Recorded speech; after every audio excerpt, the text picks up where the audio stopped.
ক্রিয়াকলাপগুলিকে স্থিতিশীল করার জন্য প্রথমে 6S প্রয়োগ করা এবং ভালোভাবে প্রয়োগ করা আবশ্যক। ফর্মুলা 1 পিট স্টপ প্রক্রিয়াটি স্থিতিশীলতা এবং উন্নতির প্রদানের হিসেবে 6S এর একটি দুর্দান্ত উদাহরণ। কয়েক বছর ধরে পিট স্টপগুলি কিভাবে বিবর্তিত হয়েছে তা একবার দেখে নেওয়া যাক। এখানে 1950 সালে প্রক্রিয়া।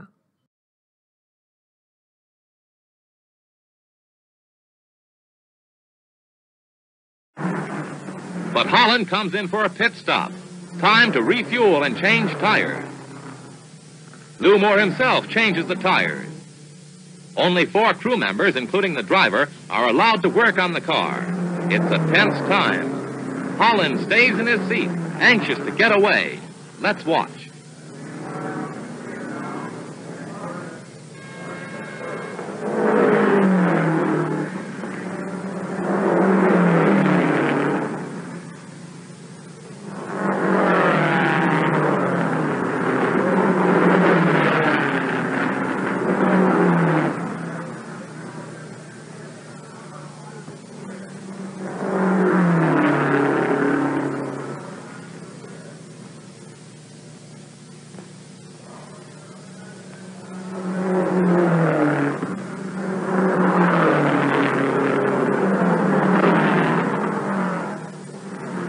The tires are changed at last.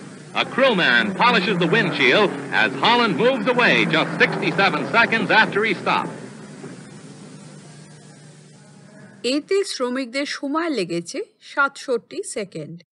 আমরা এইমাত্র দেখেছি 1950 ফর্মুলা 1 পিট স্টপে 6S প্রয়োগ করা স্থিতিশীলতা এবং উন্নতির সুযোগ প্রদান করে। এখন অনেক বছর পরে একই প্রক্রিয়া দেখি।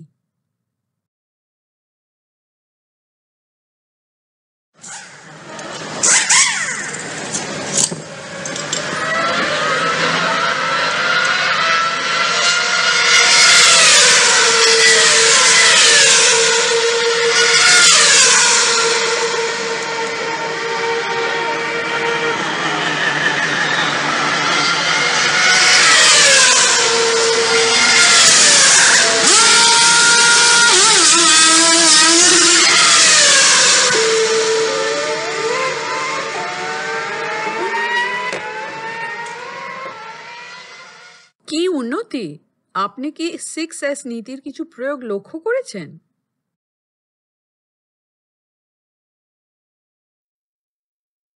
যদিও 2013 সালে পিট স্টপ ক্রু অনেক বড়, প্রত্যেকেরই তাদের জায়গা আছে এবং তারা সবাই একটি গুরুত্বপূর্ণ কাজ সম্পাদন করতে সেখানে আছে। 1950 পিট স্টপের তুলনায় 2013 ক্রুরা অনেক ভালো প্রস্তুত বলে মনে হয় এবং কম উন্মত্ত। তারা এইভাবে ভালো সাজানো হয়। আপনি দেখতে পাচ্ছেন যে গাড়ি আসার আগেই সবাই জায়গায় এবং প্রস্তুত, এবং মাটিতে হলুদ চিহ্নগুলি প্রত্যেকের স্থানগুলি পরিষ্কারভাবে দেখায়। আপনি বলতে পারেন যে প্রক্রিয়াটি প্রতিটি অংশ পুরোপুরি সোজা, কোনো বিশৃঙ্খলা নেই এবং পিট স্টপ এলাকায় সবকিছুই দাগহীনভাবে পরিষ্কার, যা দেখায় যে তারা কর্মক্ষেত্রকে উজ্জ্বল করতে সময় নিয়েছে। নিরাপত্তা যে কোনো পিট স্টপের একটি গুরুত্বপূর্ণ অংশ। ভিডিও ক্লিপে আমরা দেখতে পাচ্ছি যে বিপদগুলি সরানো হয়েছে এবং মাটিতে প্রতিরক্ষামূলক পোশাকের ন্যাট চিহ্নগুলির আকারে প্রতিরোধমূলক নিয়ন্ত্রণগুলি স্থাপন করা হয়েছে। প্রতিটি ক্রু সদস্যের প্রতিটি গতিবিধি হাতের টাস্ক সম্পূর্ণ করার দ্রুততম উপায়ে প্রমিত করা হয়। শেষ ফলাফল 3 সেকেন্ডে 4টি টায়ার পরিবর্তনের একটি পিট স্টপ বনাম একটি 67 সেকেন্ডের পিট স্টপ, যা 1950 সালে মাত্র 2টি টায়ার পরিবর্তন করেছিল। তারা 3 সেকেন্ড পিট স্টপে যেভাবে অবিশ্বাস্যভাবে দ্রুত পরিবর্তন করতে পেরেছে তা করতে হলে ক্রুদের অবশ্যই প্রায়শই অনুশীলন করতে হবে, যাতে তারা প্রতিবার একই জিনিস করে, যাতে পিট স্টপের সময়গুলি দ্রুত এবং সামঞ্জস্যপূর্ণ হয়। এটি 6S থেকেই টেকসই নীতি প্রয়োগ করার একটি চমৎকার উদাহরণ। এখন আপনার কর্মক্ষেত্রে আপনি যে প্রক্রিয়ার মধ্য দিয়ে যেতে পারেন তার সাথে উন্নতির পরিবর্তনের সাথে তুলনা করুন। উৎপাদন লাইন সেটআপ পরিবর্তন, যন্ত্রপাতি সুইচ আপ বা সহজভাবে একটি কাজের প্রক্রিয়া থেকে অন্য পরিবর্তন। 1950 পিটস্টপের মতো এই পরিবর্তন ওভারগুলিতে প্রায়শই অপচয় তৈরি হয়। শুধুমাত্র স্থিতিশীলতার পরেই আরও বড় উন্নতির দিকে ধাবিত হওয়া যেতে পারে।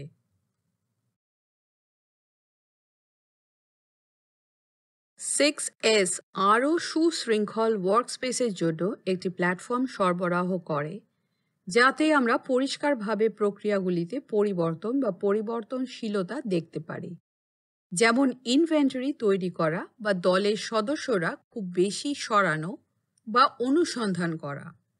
এটি আরও সংগঠিত প্রমিত উপায়ে কাজ করার ফলে দল এবং কারখানার জন্য সামঞ্জস্যপূর্ণ সর্বোত্তম অনুশীলন হয় এবং তাই পরিবর্তনশীলতা হ্রাস করে এবং উৎপাদনশীলতা বৃদ্ধি করে। প্রক্রিয়াটি সুচারুভাবে চালানোর জন্য 6S ধাপগুলির অনেকগুলি ভিজুয়াল ম্যানেজমেন্ট ব্যবহার করতে পারে। ভিজুয়াল ম্যানেজমেন্ট টিম সদস্যদের কারখানায় তথ্য, টোল এবং উপাদানগুলি কিভাবে খুঁজে পাবে সে সম্পর্কে নিশ্চিত করে। আপনার কর্মক্ষেত্র পুনর্গঠন একটি বিশাল কাজের মতো মনে হতে পারে, কিন্তু 6S ব্যবহার আপনাকে পদক্ষেপের মাধ্যমে গাইড করতে সাহায্য করতে পারে। ভিজুয়াল নিয়ন্ত্রণের নীতিগুলি ব্যবহার করা আপনার সাংগঠনিক প্রচেষ্টাকে শক্তিশালী করতে এবং আপনার কর্মীদের সাথে মানগুলি যোগাযোগ করতে আরও ভালোভাবে সাহায্য করতে পারে। লেবেল, মেঝে চিহ্ন, লাল ট্যাগ, কালার কোডিং, ওয়াল সাইন এবং ব্যানার কার্যক্ষেত্রকে দৃশ্যমানভাবে সাজানোর জন্য ব্যবহার করা যেতে পারে। এমন সমস্ত সরঞ্জাম এবং অনুশীলনের সহজ কিন্তু কার্যকর উদাহরণ। লেবেলগুলি ভিজুয়াল ম্যানেজমেন্টে খুব দরকারি, কারণ তারা কর্মীকে আইটেমগুলি কোথায় রয়েছে তা শনাক্ত করতে সহায়তা করে। প্রাক্তনের জন্য আপনি বিষয়বস্তু শনাক্ত করতে টুল ড্রয়ে লেবেল রাখতে পারেন, অথবা বড় টুলগুলি কোথায় সংরক্ষণ করা উচিত তা নির্দেশ করার জন্য আপনি তাকে লেবেল করতে পারেন। মেশিন, গাড়ি, ট্র্যাশ ক্যান এবং অন্যান্য সরঞ্জাম কোথায় রাখা উচিত তা নির্দেশ করার জন্য মেঝেতে লেবেলও দেওয়া যেতে পারে।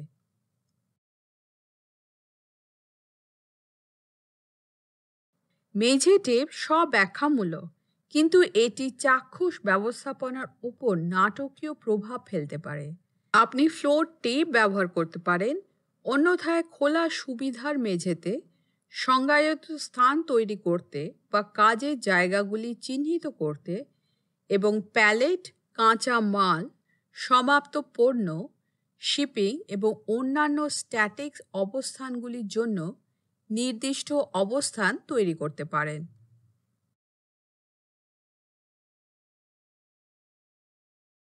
6S লাল ট্যাগগুলি এই প্রক্রিয়া চলাকালীন এমন বস্তুগুলি শনাক্ত করতে ব্যবহার করা হয় যেগুলো অপসারণ, পুনর্ব্যবহৃত বা স্থানান্তরিত করার প্রয়োজন হতে পারে। লাল ট্যাগ ব্যবহার করার ধারণা হলো যে আইটেমগুলি সম্পর্কে আপনি অনিশ্চিত হতে পারেন এমন একটি ধারণ ক্ষেত্রে স্থাপন করা, যাতে আপনাকে তাদের প্রয়োজনীয়তা মূল্যায়ন করার জন্য সময় দেয়।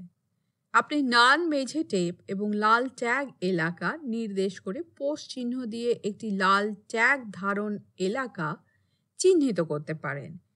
কিছু সময় অতিবাহিত হওয়ার পরে আপনি আইটেমগুলি লাল ট্যাগ পরীক্ষা করে পুনরায় মূল্যায়ন করতে পারেন এবং সিদ্ধান্ত নিতে পারেন যে সেগুলিকে স্থানান্তর করতে হবে বা সম্পূর্ণভাবে সুবিধা থেকে সরাতে হবে।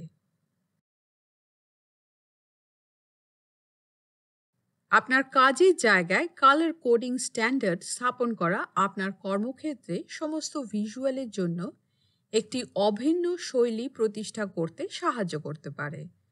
কালার কোডিং বিভিন্ন ক্ষেত্রে প্রযোজ্য হতে পারে, যার মধ্যে রয়েছে টুলের জন্য কালার কোডিং বোর্ড অথবা ফ্লোর মার্কিং স্ট্যান্ডার্ডের জন্য কালার কোড অনুসরণ করা।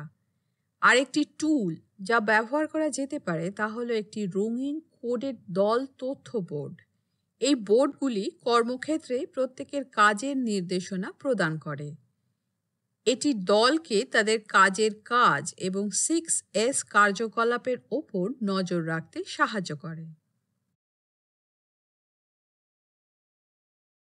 চিহ্ন, পোস্টার এবং ব্যানার হলো অন্যান্য পদ্ধতি যা আপনি আপনার 6S প্রচেষ্টা বজায় রাখতে সাহায্য করতে ব্যবহার করতে পারেন।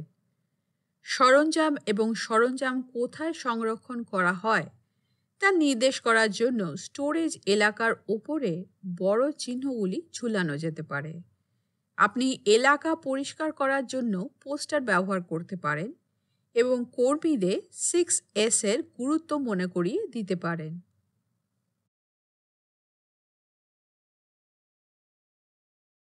সহজ কথায় ভিজুয়াল ম্যানেজমেন্ট হচ্ছে আমাদের কর্মক্ষেত্রকে দৃষ্টির দ্বারা ম্যানেজ করা।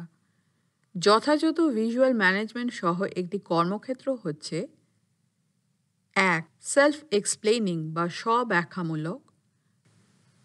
2. সেলফ রেগুলেটিং বা স্বনিয়ন্ত্রক। এবং 3. সেলফ ইমপ্রুভিং বা আত্ম উন্নয়নমূলক। ডায়াগ্রামে আপনি দেখতে পাচ্ছেন যে ভিজুয়াল ম্যানেজমেন্টের মধ্যে রয়েছে ভিজুয়াল কন্ট্রোল ও ভিজুয়াল ডিসপ্লে, এবং উভয়ই কর্মক্ষেত্রে 6S এর পরিপূরক। আসুন প্রতিটির গুরুত্ব সম্পর্কে আর একটু ভালোভাবে জানি। ভিজুয়াল কন্ট্রোল হচ্ছে চিহ্ন বা প্রতীক যা আমাদের সঠিকভাবে কাজ করতে সাহায্য করে। ভিজুয়াল কন্ট্রোলগুলো সরল এবং বুঝতে সহজ হওয়া উচিত, যাতে করে আমরা নিচের বিষয়গুলো শনাক্ত করতে পারি: আমাদের কাজ করার জন্য যা প্রয়োজন, যা ভুল জায়গায় আছে, যা আমাদের আরও প্রয়োজন, যা অনিরাপদ অথবা যা সিকোয়েন্সের বাইরে, অর্থাৎ যথাযথ ক্রমানুসারে সাজানো নেই। ভিজুয়াল ডিসপ্লে আমাদের কর্মক্ষেত্রে তথ্য শেয়ার করে। এটি ড্যাশবোর্ড ডিসপ্লে, পূর্বের এবং পরের ছবি, গ্রাফ, পরিসংখ্যান বা ভিজুয়াল স্ট্যান্ডার্ড কাজের নির্দেশাবলীর আকারে হতে পারে।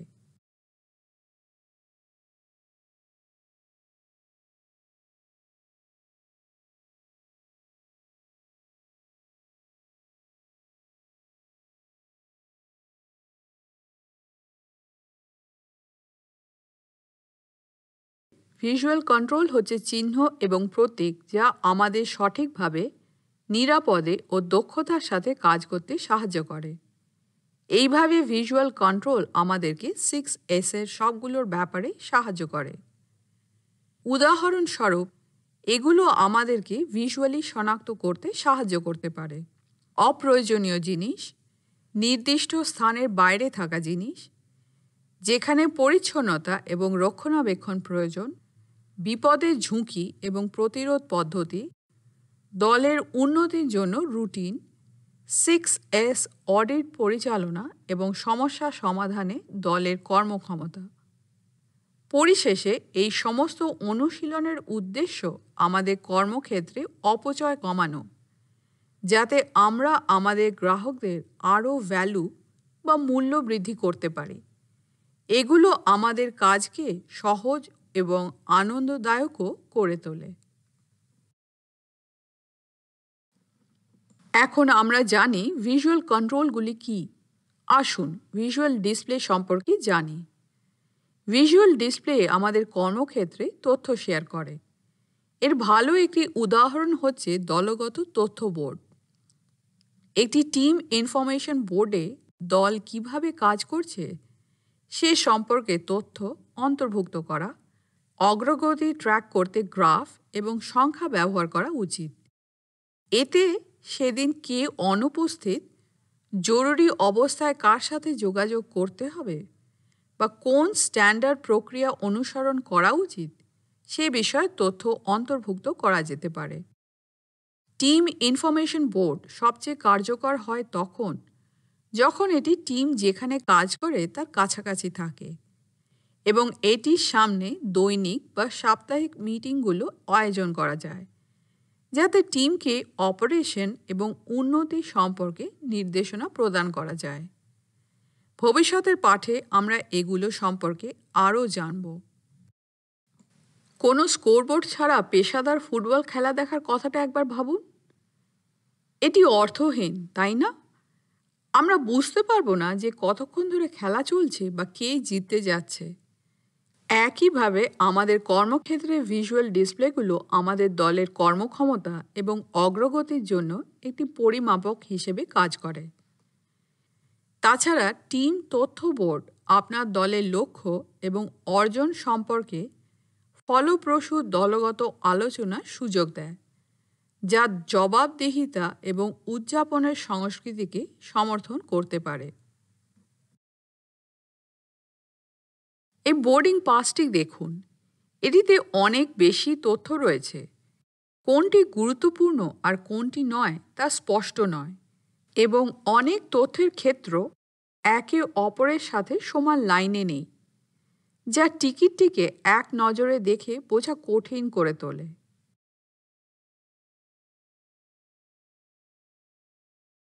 এবার বোর্ডিং পাসের এই ভার্সনটি দেখুন। অপ্রয়োজনীয় তথ্য মুছে ফেলা হয়েছে এবং তথ্যগুলো একই পাঠ্যশৈলী এবং আকারে সাজানো উপায় উপস্থাপন করা হয়েছে। এছাড়াও তথ্যকে আরও অনেক ভিজুয়াল করা হয়েছে। এটি 6S এবং ভালো ভিজুয়াল ম্যানেজমেন্ট প্রয়োগের একটি দুর্দান্ত উদাহরণ। এখানে 6S এবং ভিজুয়াল ম্যানেজমেন্টের আরেকটি উদাহরণ। ট্রেনের একটি টিকিটের কথা ভাবুন। টিকিটটি কি সাধারণ একটি স্পষ্ট ভিজুয়াল পদ্ধতিতে সাজানো হয়েছে? এখন ট্রেনের এই টিকিটের বিন্যাস দেখুন। এটি কি স্পষ্ট ও দৃশ্যমান পদ্ধতিতে সাজানো? মোটেও না। যদিও গুরুত্বপূর্ণ সব তথ্যই আছে, তবে সেখানে প্রচুর পরিমাণে অতিরিক্ত জিনিস রয়েছে যা বিভ্রান্তিকর। আপাত দৃষ্টিতে মনে হবে লেখাটি এলোমেলোভাবে সাজানো হয়েছে। তথ্যের ফিল্ডগুলো সারিবদ্ধ নয় এবং চারপাশে লেখার আকার এবং ওরিয়েন্টেশন ভিন্ন। আপনি যদি ইংরেজি খুব ভালো না বুঝতেন তাহলে কেমন হতো? কোথায় এবং কখন ট্রেন ধরতে হবে এবং টিকিটের জন্য কত টাকা দেওয়া হয়েছিল তা বোঝা কঠিন হতো। এটি ভিজুয়াল ম্যানেজমেন্টের ভালো উদাহরণ নয়। যদি আমরা আরও ভিজুয়াল একটি টিকিট তৈরি করতে চাই, তাহলে প্রথম ধাপ হলো টিকিটের উপর কোন তথ্য থাকা উচিত এবং কোন তথ্যের প্রয়োজন নেই তা নির্ধারণ করা। আসুন ট্রেনের এমন একটি টিকিট ডিজাইন করি